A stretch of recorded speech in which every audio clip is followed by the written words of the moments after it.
In the global economy, we have a handful of international reserve currencies.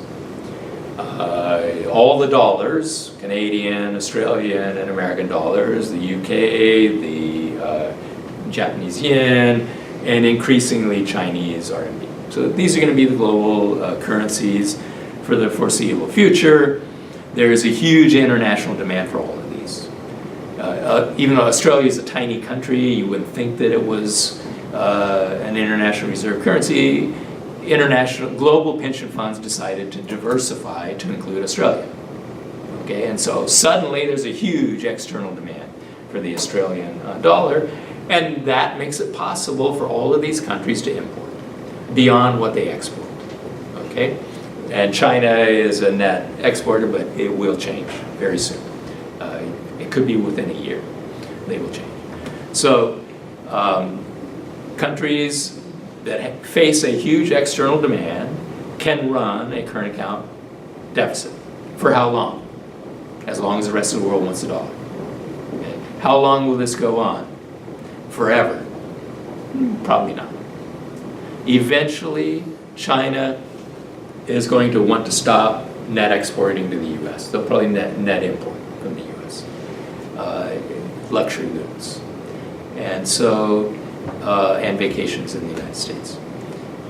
If we could immediately get that, right? All we have to do is make it easier for Chinese to come to America, and we could have start running a trade surplus with China. It's just a policy decision. So it will gradually turn around. The U.S. will gradually move more toward a current account balance. Do we face insolvency or the rest of the world suddenly deciding to run out of dollars? No, we don't face that. The Chinese, it looks like they're gradually reducing their accumulation of treasuries and maybe diversifying into some other currencies. The transition will be slow. First, because the Chinese realize what will happen to the value of the dollar and to the value of their treasuries if they suddenly try to dump them. So they're not going to do that. They want to maintain a relatively strong dollar and relatively weaker RMB, and that requires that they're very careful in how they unload the treasuries. The dollar will remain the main international reserve currency for longer than anyone expects. That's my prediction. The UK pound remained the international currency long after the US took over as the most important country in the world and the largest economy in the world. The dollar will remain the dominant currency longer than people expect, but we will come to the day eventually when the dollar will be in less demand globally. Is that a huge problem? No, most Americans would think that's a good thing. Okay, the rest of the world is going to want to buy stuff from the United States. That's a good thing. Americans might have to get jobs. They might have to.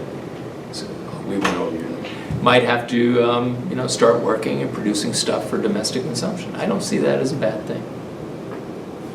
So I don't think that we're going to, wake up one morning and have a crisis. I think it will be very gradual. Our trade deficit will gradually decline. Our trading partners' standard of living in China and Southeast Asia, maybe in India, is going to be rising, so that our wages won't be so high relative to theirs as their standard of living goes up. So I think it will be a gradual thing. The next financial crisis, there's going to be a huge run into the dollar again. And I think that will be the pattern we're going to see for a long time. Every time there's a crisis, the run will be into the dollar, not out of it. So when we get scared, the dollar will be in higher demand, not lower demand. So I'm not worried about a crisis when the dollar is replaced by some other currency. People used to think it would be the euro. which was laughable. Because first, if you understood the problem within the euro, you knew that they were going to have a severe crisis which they could not handle. But the second reason is because for a currency to become an international reserve currency, the rest of the world has to be able to get it. You can't get euros because Euroland as a whole basically runs balanced trade. Within Europe, you have lots of trading, so Germany has a huge surplus, and most of the nations have huge deficits against Germany. But taken as a whole, Euroland runs small surpluses. The only other way to get them is to borrow them. But borrowing the international reserve currency is a lot less desirable than earning it by selling. There was a time when London was the international lender, and so the pound really maintained its international reserve currency through lending. Okay, but now countries are much prefer to export to get the currency. With globalization of trade and bringing down trade barriers, it's much easier to get currency that way. So Euroland is not a possibility. China is not a possibility right now. China doesn't want that role. I know that some Chinese talk about it, and they're trying to get more of their trade denominated in RMB. But if you're the the primary international reserve currency, you have to behave in a completely different way. When the crisis hit, the Fed had to originate $29 trillion in loans. 29 trillion. 40% of that was to Europe. Okay. Is China going to do that? No. They are not prepared to be the international lender of last resort.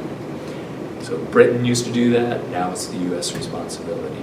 And so because of that, and because we have a Fed that has demonstrated its willingness to do it, in spite of however much Congress might hate this, we proved we will do it.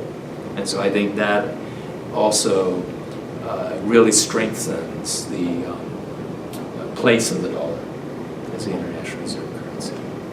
If the Fed had said no, then maybe we could see move to try to get out of the dollar. But we didn't do that. And the Fed is doing it again.